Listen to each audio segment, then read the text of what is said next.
تو وہ کیسے آئے پے کرے؟ تو یہ بڑی زیادتی ہے، اور ہم نے پہلے بھی اس پہ پوائنٹ آؤٹ کیا ہے، وفاق سے احتجاج کیا ہے اس پہ، اور ان کو اس پہ ریکنسائل کرنا چاہیے، اور کم از کم لوگوں سے ٹول بھی کم لیں اور اس کو بہتر. لیکن یہ زیادتی تو ہو رہی ہے، کس طرح سے آپ اس کا سلوشن کیا دیکھ رہے ہیں؟ پنجاب موٹر وے کو دیکھیں 20 سال سے زائد ہو چکے ہیں، لیکن بڑی شاندار سڑک ہے اب تک. کراچی حیدرآباد موٹر وے کا 2 ماہ میں یہ حال ہوا ہے.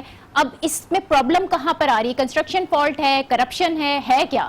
دیکھیں اب وہ پھر سندھ میں کوئی چیز بنتی ہے تو یہ ایک دم آ جاتا ہے کہ جی سندھ گورنمنٹ کی کوئی اس میں انوالومنٹ ہوگی. یہ تو پیورلی وفاق کا پروجیکٹ اور انہی کی طرف سے بنایا جا رہا تھا، تو ظاہر ہے اگر اس میں اس طرح کی کوئی بات آتی ہے تو وہ اس پہ کوشچن بھی ہوگا، اس پہ انکوائری بھی ہوگی. اور ہم تو پہلے بھی کہہ رہے تھے کہ ایون جو موٹر وے ملتان اور سکھر بن رہا ہے وہ بھی اس میں جو مٹیریل یوز کیا جا رہا ہے وہ بھی اس کا نہیں ہے اسپیسیفیکیشنز کا جو موٹر وے میں یوز ہونی چاہیے. یہ پہلے بھی میں نے اس پہ بات کی ہے اور ہم نے اس کے لیے کہا بھی ہے، لیکن ابھی تک اس پہ بھی عمل نہیں ہوا. اور اب یہ تو بات سامنے ہے کہ ابھی افتتاح ہوا ہے کچھ عرصہ پہلے، جو پرائم منسٹر صاحب اپنی الوداعی تقریبات کر رہے ہیں، تو اس میں ایک یہ بھی تھا کہ انہوں نے اس کا بھی افتتاح کیا، اور پھر نامکمل جس کو سو کالڈ موٹر وے. تو یہ زیادتی ہے، اور اس کے لیے مٹیریل کی کوالٹی کی اور سو کالڈ موٹر وے کی تو آپ بات کر رہے ہیں، لیکن اس کا اگر ایک دوسرا پہلو دیکھا جائے، موٹر وے ہے، ہیوی ٹریفک کے گزرنے سے پہلے اس کو چیک کیا جاتا ہے، اس کی لمٹ تک وزن سڑک سے گزرنے دیا جاتا ہے، لیکن بہت زیادہ وزنی ٹرکس کو پیسے لے کر بھی کلیئر کر دیا جاتا ہے. کچھ اس طرح سے بھی ہوتا ہے. کوئی یہ والا کرپشن کا آپشن آپ دیکھتے ہیں؟ سڑک کے خراب ہونے کی ایک وجہ یہ بھی ہے. دیکھیں جی اس میں موٹر وے بھی ہے اور دیگر ادارے بھی ہیں، ان کو اپنا کام مکمل طور پر کرنا چاہیے. اگر کہیں سے کوئی نیگلیجنسی ہے کسی کی تو اس پہ ضرور ایکشن بھی ہو، اور ایسا نہیں ہونا چاہیے. لیکن یہ منصوبہ بے شک وفاق کا تو ہے، سندھ حکومت کی کیا ذمہ داری بنتی ہے؟ سندھ حکومت سے جڑا ہوا ہے، اس مسئلے کو وفاق کے سامنے آپ کس طرح سے اٹھانے جا رہے ہیں؟ آپ پہلے بھی اٹھایا گیا ہے، چیف منسٹر صاحب نے بھی بات کی ہے، ہمارے چیف سیکرٹری صاحب نے بھی بات کی تھی، اور ہمیں تو پہلے ایشورنس دی گئی تھی کہ اس طرح کی بات نہیں ہوگی. لیکن اب تو ایک چیز سامنے آ گئی ہے کہ جو صحیح نہیں بنی ہوئی، تو اس پہ ضرور انکوائری ہوگی اور سی ایم صاحب اس پر ایکشن لیں گے. بہت شکریہ ناصر حسین شاہ صاحب، وزیر ٹرانسپورٹ سندھ ہمارے ساتھ تھے، اور کراچی حیدرآباد موٹر وے سے متعلق جو تحفظات ہیں، جو معاملات سامنے آ رہے ہیں، اس کو حل کرنے کے لیے وفاق سے بات کی جائے گی. اظہار خیال کر رہے تھے. ہم ایک بریک لیتے ہیں اور کچھ اور ایشوز شامل کریں گے. دیکھتے رہیے news hour with Najia. Welcome back. حال ہی میں وزارت قومی خدمت نے ایڈز سے متعلق اعداد و شمار قومی اسمبلی کے سامنے رکھے تھے، اور یہ بتایا تھا کہ پاکستان میں ایڈز تیزی سے پھیل رہا ہے. تقریباً 1.5 لاکھ کے قریب افراد اس موذی مرض کا شکار ہیں، جس کی وجہ استعمال شدہ سرنجز کا دوبارہ استعمال، غیر قانونی بلڈ بینکس اور ناقص بلڈ کٹس ہیں. یہ مرض تیزی سے پھیل رہا ہے. سندھ میں صورتحال سب سے زیادہ خطرناک ہے. یہاں 2015 تک ایڈز کے 45,000 کیسز رپورٹ ہوئے. پچھلے سال صرف لاڑکانہ کے چانڈکا ہاسپٹل میں ایڈز کے 1300 سے زائد کیسز لائے گئے. یہ سرکاری اعداد و شمار ہیں جو قومی اسمبلی میں پیش کیے گئے، اور اب اقوام متحدہ نے اپنے اعداد و شمار جاری کیے ہیں جو اس سے بھی زیادہ بھیانک ہیں. ایڈز کی روک تھام کے لیے کام کرنے والے اقوام متحدہ کے ادارے UN ایڈز نے خبردار کیا ہے کہ اگر پاکستان میں ایڈز کا پھیلاؤ نہ روکا گیا تو 3 سے 5 سال میں یہاں افریقہ جیسی صورتحال ہو سکتی ہے. وہ افریقہ جو پوری دنیا میں ایڈز سے سب سے زیادہ متاثر ہے، جہاں ایڈز کے مریضوں کی تعداد 2.38 کروڑ سے زائد ہے. اگر حکومت نے جلد از جلد ایڈز پر قابو پانے کے لیے کچھ نہ کیا تو ہمارے ہاں بھی یہ حال ہو سکتا ہے. اقوام متحدہ کی اس رپورٹ میں ایڈز سے متعلق کچھ اعداد و شمار بھی سامنے رکھے گئے ہیں جو واقعی چونکا دینے والے ہیں، اور اس میں یہ بتایا گیا ہے کہ ایڈز کے مریضوں کی اکثریت نشہ آور افراد اور سیکس ورکرز کی ہے، اور ملک بھر میں 7.5% سیکس ورکرز اس موذی بیماری کا شکار ہیں، جبکہ 38% نشے کے عادی افراد میں یہ وائرس پایا جاتا ہے. کراچی میں صورتحال سب سے زیادہ خطرناک نظر آتی ہے. یہاں پر ہر 100 میں سے 48 نشے کے عادی افراد اس وائرس کا شکار ہیں. اس رپورٹ نے خبردار کیا ہے کہ ملک بھر میں نشہ آور افراد کی تعداد 60 لاکھ سے زائد ہے، اور حکومت نے ایڈز پر قابو پانے کے لیے کچھ نہ کیا تو یہ بیماری عام لوگوں تک پھیل جائے گی، اور ایسے میں صورتحال قابو سے باہر ہو سکتی ہے. یعنی حالات صرف برے نہیں ہیں بلکہ بہت برے بھی ہو سکتے ہیں. ہم اس پر بات کریں گے. ہمیں ایڈز کنٹرول پروگرام سے جوائن کر رہے ہیں ڈاکٹر یونس چاچڑ صاحب. بہت شکریہ ڈاکٹر یونس صاحب آپ کا. ایڈز سے متعلق جو اعداد و شمار آئے ہیں وہ خاصے تشویشناک ہیں. وجہ کیا ہے؟ اتنی تیزی سے یہ ایڈز کا پھیلاؤ کیسے ہو رہا ہے اور اس کو کنٹرول کرنے کے لیے کیا کیا جا سکتا ہے؟ سب سے پہلے میں آپ کا بہت شکریہ ادا کروں گا. اور یہ جو اعداد و شمار ہیں خاص طور پہ یہ انجیکشن ڈرگ یوزرز میں یہ بیماری زیادہ ہو رہی ہے کیونکہ یہ سرنج سے سوئی سے نشہ کرتے ہیں اور اس کے بعد جو ہے جب یہ کہیں اپنے اسپاؤسز کی طرف جاتے ہیں تو وہ اسپاؤسز کو افیکٹ کر رہے ہیں اور اگر یہ کہیں پروسٹیٹیوشن کی طرف جاتے ہیں تو جہاں جہاں پر یہ پروسٹیٹیوشن ہوتی ہے کہ وہ سب کو افیکٹ کرتی جاتی ہے. اب انجیکشن ڈرگ یوزرز کی تعداد کا جو بڑھنے کا زیادہ جو ہے ایک تو بے روزگاری ہے اور دوسرا جو ہے وہ عام دوا یہ جو ڈرگ ہے ڈرگ کا عام اویلیبلٹی جی اس پر جو ہے وہ جب زیادہ ڈرگ ملے گی تو یہ نشے پر یہ لوگ کافی زیادہ آ جاتے ہیں. اس پر گورنمنٹ نے کافی کام کیا ہے. گورنمنٹ ابھی بھی کام کر رہی ہے. خاص طور پر ان کا بیہیویئر ہم لوگ چینج کر رہے ہیں. اویئرنیس جو ہے وہ دے رہے ہیں. ایڈوکیسی جو ہے وہ ہو رہی ہے. اور یہ جو ہمارے پاس جو فگرز ہیں سندھ میں یہ سب ایسٹیمیٹڈ جو فگرز ہمارے پاس جو ہیں وہ جو ڈیٹا ہے یا جو IBPS سروے ہوا اس میں ہمارے سندھ کے اندر 45 سے 56,000 جو ہے وہ HIV کے پیشنٹ ہیں. وہ ایسٹیمیشن ہے اور اس وقت ہمارے پاس جو رپورٹڈ کیسز ہیں وہ 11,225 ڈاکٹر صاحب ہیں. یہ جو رپورٹ آئی ہے UN ایڈز کی اور یہ کہتے ہیں کہ اگلے 3 سے 5 سال کے اندر افریقہ جیسی خطرناک صورتحال ہو سکتی ہے, یہ کیسے, اس کو کس طرح سے آپ دیکھ رہے ہیں؟ کیا واقعی جو اضافہ ہو رہا ہے وہ اتنی تیزی سے ہو رہا ہے؟ دیکھیں اس کے اندر اور بھی فیکٹرز ہیں یہ کیونکہ یہ ایک سوشل پرابلم بھی ہے. دوسرا جو ہے وہ یہ جو ایڈز کا مرض ہے وہ تھرو اسکرین بلڈ سے بھی پھیلتا جا رہا ہے. عطائی ڈاکٹر جو ہیں ہمارے ان کی تعداد بڑھتی جاتی ہے اور لوگ جو ہیں غریب لوگ ہیں اور غریب لوگ جب اپنے علاج کے لیے سستے علاج کے لیے عطائی ڈاکٹرز کے پاس جاتے ہیں تو وہاں پہ بھی جو ہے سرنجز کا انسٹلائز سرنجز کا استعمال زیادہ ہو رہا ہے اور یہی انسٹلائز سرنجز پر یہی نشہ جو کر رہے ہیں انجیکشن ڈرگ یوزر یہ بھی وہ اس کو یوز کر رہے ہیں.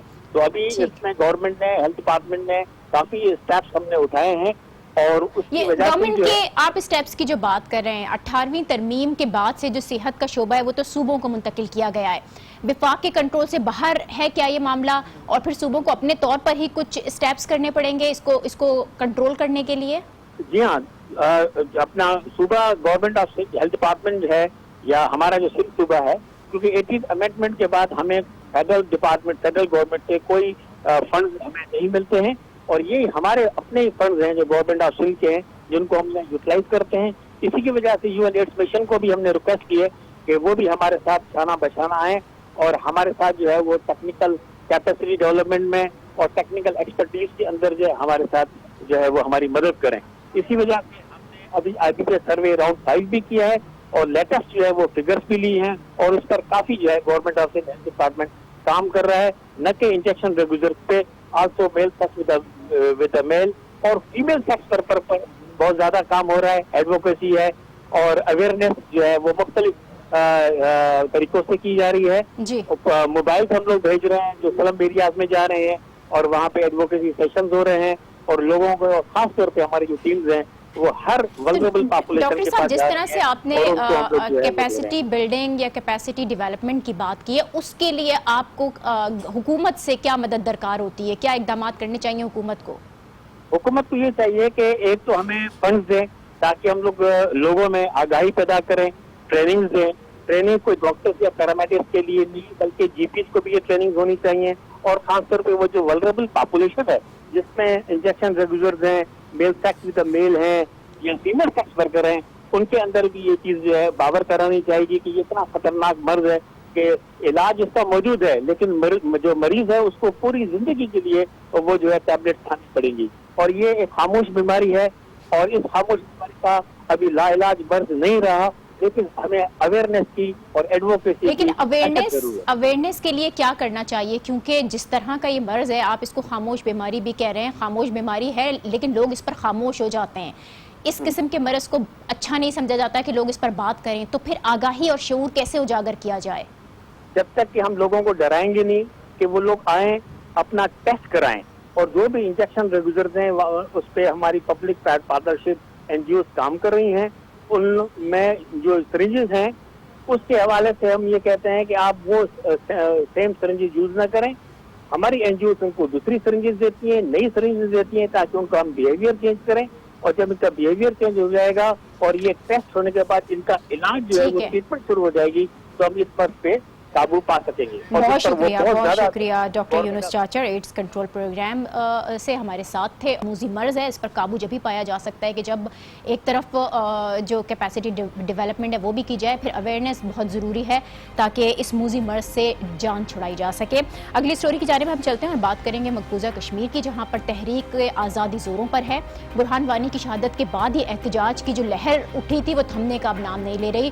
واقعی کشمیر بھارت کے ہاتھ سے نکلتا ہوا دکھائی دے رہا ہے. صورتحال جو کشیدہ ہے, آج ہی ضلع کپواڑہ میں فوجی کیمپ پر حملہ بھی کیا گیا جس میں بھارتی فوج کا ایک افسر سمیت 3 فوجی ہلاک ہوئے ہیں اور اس میں کیپٹن بھی شامل ہے. بھارتی فوج اس حملے کو خودکش حملہ بھی قرار دے رہی ہے جس میں 2 حملہ آوروں کو مارے جانے کا دعویٰ کیا گیا.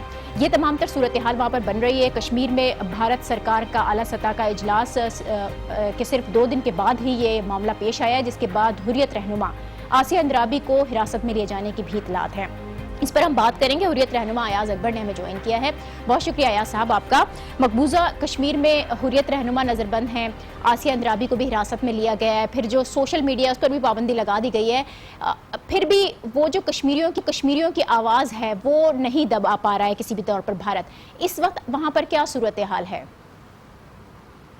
اصل میں جموں کشمیر کی جو اس وقت صورتحال ہے وہ انتہائی سنگین بنی ہوئی ہے. یہاں اصل میں عملاً مارشل لا نافذ ہے اور آئین قانون عملاً معطل رکھا گیا ہے.